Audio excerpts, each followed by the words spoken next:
Hello হে everyone. তো দেখো আজকে আমি সন্ধ্যাবেলা চিকেন পকোড়া বানাবো, তো তোমাদের সঙ্গে ভাবলাম একটু শেয়ার করি। তো আমি বাইরে রান্নাঘরে গিয়ে দেখো পেঁয়াজ কেটে নিচ্ছি, তো তারপর আমি আদা রসুন পেস্ট করে নিয়েছি। তো প্রথম কথা হচ্ছে কারেন্টটা চলে গিয়েছে, আর অন্ধকারের মধ্যে এসে আমি এইসব করছি বাইরে রান্নাঘরে এসে। আর প্রচণ্ড বিদ্যুৎ চমকাচ্ছিল, মানে বৃষ্টি এসেছে দেখো বাইরে খুব। তো তারপরে আমি বারান্দায় চলে গিয়েছি, গিয়ে ওখানে গিয়ে আমি আবার পকোড়া ভাজা শুরু করে দিয়েছি।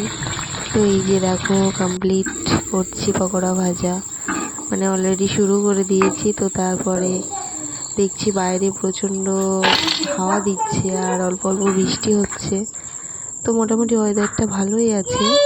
তো আমার পকোড়া ভাজা কমপ্লিট হয়ে গেছে, চিকেন পকোড়া।